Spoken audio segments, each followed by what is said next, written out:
안녕하십니까. 세무법인 길벗의 강가병 세무사입니다.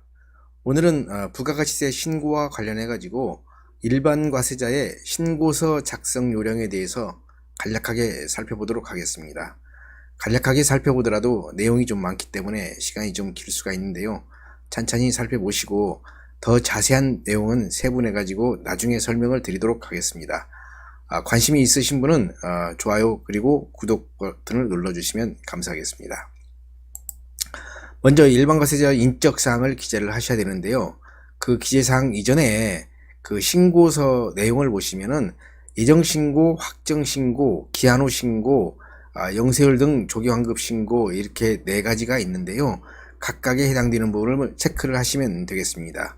예정분을 신고할 때는 예정에 체크하시고요. 확정분 신고하실 때는 확정에 체크하시고 확정분이 지나서 확정신고 기한이 지나서 신고를 할 경우에는 기한후 신고를 하시면 되겠습니다. 기한후 신고를 모르시고 안 하시는 분이 있어서 더더욱 불이익이 생길 수가 있는데요. 늦더라도 기한후 신고를 하시면은 그만큼 혜택이 있으니까 가능한 한 빨리 신고하시는 것이 좋을 것 같습니다. 그리고 이제 환급을 받을 경우에는 시설 투자라든가 영세율이 있는 경우에는 조기환급 신고를 함으로 인해서 조기에 환급을 받을 수 있겠습니다. 그리고 이제 신고 기간은 예를 들어서 2018년도 이제 9월분에서 7월부터 9월분까지 신고할 때는 예정 신고를 해야지 되는데요. 이 경우 2018년 2기 7월 1일부터 9월 31일까지로 하시면 되겠고요. 확정 신고 시에는 10월 1일부터 12월 31일까지로 하시면 되겠습니다. 그 다음에 사업자의 기본사항을 작성하시면 되겠고요. 두 번째로 매출 부분인데요. 부가가치세는 과세표준이라고 합니다. 그 매출액에 대해서 과세표준과 그 다음에 그 10%인 부가가치세를 별도로 매출세액으로 해서 기재를 하셔야지 되겠습니다. 그런데 이제 매출분도 세금계산서를 발급하는 부분이 있고 생계서를 발급하지 않는 부분도 있을 뿐만 아니라 부가가치세가 있는 과세 부분도 있겠고 부가가치세가 없는 영세율 부분도 있을 수 있겠습니다. 이걸 나눠가지고 각각 다 나눠가지고 신고를 해야 됩니다. 예를 들어서 부가가치세가 있는 과세 부분을 보시면 세금계산서 발급분, 매입자 발행 세금계산서, 신용카드 현금영수증 발행분, 기타분 해가지고 과세분도 과세표준과 세액을 별도로 기재를 하시면 되겠고요.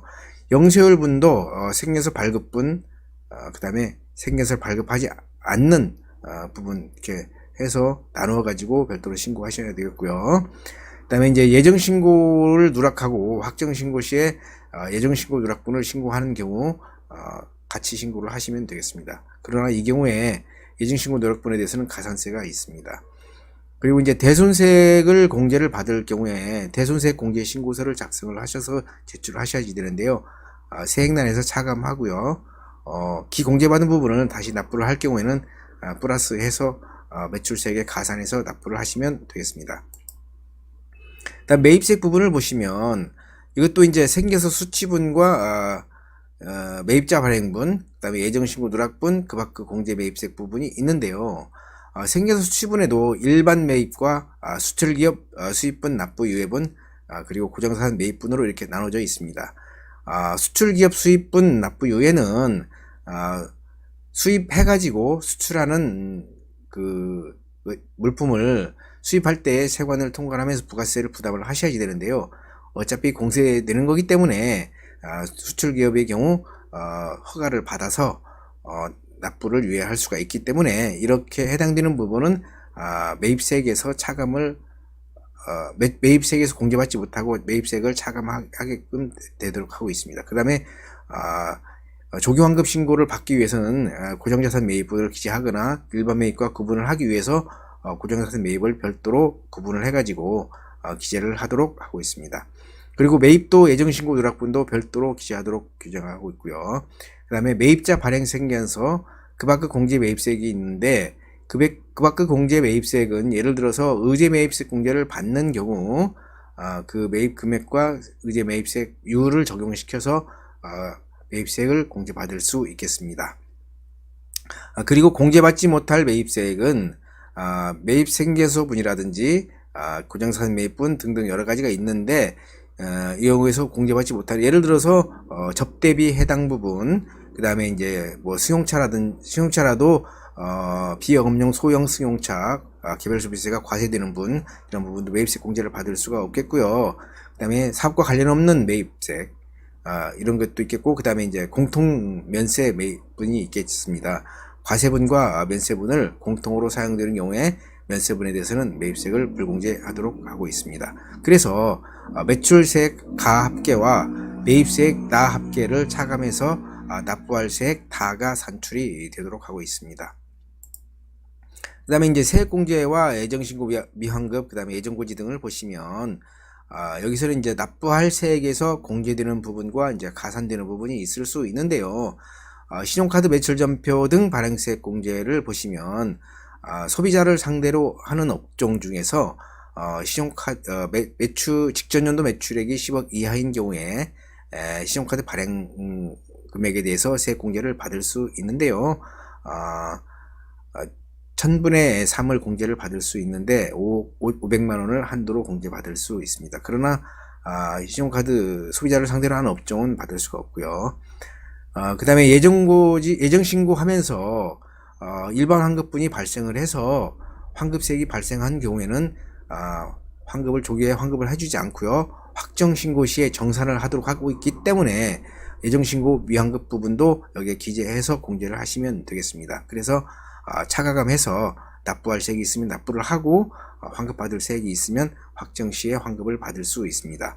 예정신고를 하고 예정신고 일반 환급이 발생을 했는데 공제를 하지 않으면 나중에 수정신고를 해서 공제를 받아야지 되기 때문에 누락하지 않고 꼭 하셨으면 좋겠습니다. 그 다음에 이제 예정고지세, 예정신고를 하지 아니하시는 분은 예정고지가 이제 통상적으로 발부가 되는데요. 그 납부한 세액도 여기서 공제를 받을 수가 있고요. 그 다음에 이제 사업 양수자의 대리납부 기납부세액이라고 하는 것은 사업의 포괄 양도 양수에 해당되는 경우에는 재화의 공급에 해당되지 않기 때문에 징계서를 발행할 수가 없지만 이게 포괄 양도인지 양수인지 정확하게 구분이 안 되는 경우 양수자가 부가가치세를 대리납부함으로 인해서 재화의 공급으로 세법은 판단하도록 하고 있습니다. 그래서 양수자가 납부한 부가가치세를 기납부세액으로 공제받을 수가 있고요. 그 다음에 매입자 납부특례 기납부세액이라고 한다는 것은 철이라든지 그 스크랩 같은 경우 이런 경우 이제 그 매입자가 부가가치세를 매출자한테 줘서 원천 징수를 하는 게 아니고 직접 세무서에 납부를 하는 제도이기 때문에 이것도 기납부세액으로 공제받을 수가 있겠습니다. 그리고 이제 신고 의무를 이행을 잘못했거나 생에서 의무를 잘못했을 경우에 가산세가 있는데 그 가산세도 별도로 작성을 해서 기재한 합계 금액을 여기다 기재를 하시면 되겠습니다. 그래서 가산세는 더하고 공제세액은 공제해서 실제로 납부할 세액이 여기서 나온다고 할 수 있겠습니다. 그 다음에 이제 환급세액이 2천만 원이 초과되는 경우에는 계좌개설 신고를 직접 세무서에 하셔야지 그 계좌로 환급세액이 입금이 됩니다. 그러나 이제 2천만 원 미만인 경우에는 계좌개설 신고를 하지 않고 여기에 표시해서 거래은행과 계좌번호를 기재해서 환급세액을 그 계좌로 받을 수 있겠습니다. 그리고 과세기간 중에 이제 폐업을 한 경우에는 그 폐업일과 폐업 사유를 기재해서 폐업일로부터 다음 달 25일까지 부가가치세 확정 신고를 하시고 폐업일을 기재하시면은 폐업한 것으로 간주를 하기 때문에 이것도 같이 기재를 하시면 되겠습니다. 그 다음에 이제 과세표준에 대한 내용인데요. 매출 중에서 실제로 이제 수익금액에 해당되는 부분과 수익금액이 아닌 부분이 있기 때문에 별도로 구분해서 신고를 하셔야지 되고요.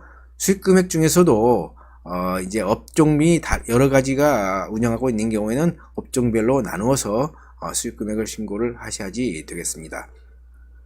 예를 들어 수익금액 제외는 고정자산 매각분이라든지 뭐 간주임대료라든지 이런 부분이 해당이 될 수가 있겠고요. 각각 해당되는 부분을 분할해서 나누어서 기재를 하시면 되겠습니다. 그리고 신고일, 그 다음에 신고인, 그 다음에 세무대리인 등을 기재해서 작성하시면 되겠습니다.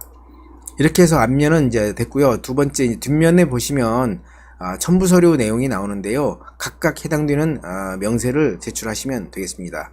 예를 들어 매출 생계서가 있는 경우 매출처별 생계사 합계표, 매입 생계서가 있는 경우 매입처벌 생계사 합계표, 매입자 발행 생계서가 있는 경우 매입자 발행 생계사 합계표, 영세율이 있는 경우 영세율 첨부 서류, 그 다음에 대손세 공제 받는 경우에는 대손세 공제 신고서, 매입세 불공제분이 있는 경우는 그 계산 근거, 계산서가 있는 경우에는 매출처별, 매입처별 계산서 합계표, 그 다음에 신용카드 매출전표 수령이 있는 경우는 신용카드 매출전표 수령 명세서, 그 다음에 부동산 임대 공급가액 명세서, 부동산 임대업자에 해당이 되겠죠. 이런 내용을 기재를 하셔가지고 해당되는 부분을 제출하시면 되겠습니다. 예를 들어서 감가상각자산을 취득을 한 경우에는 감가상각 취득 명세서, 의제매입 공제를 받으신 경우에는 의제매입 공제 신고서, 각각 해당되는 그 증명 서류를 제출하시면 되겠습니다.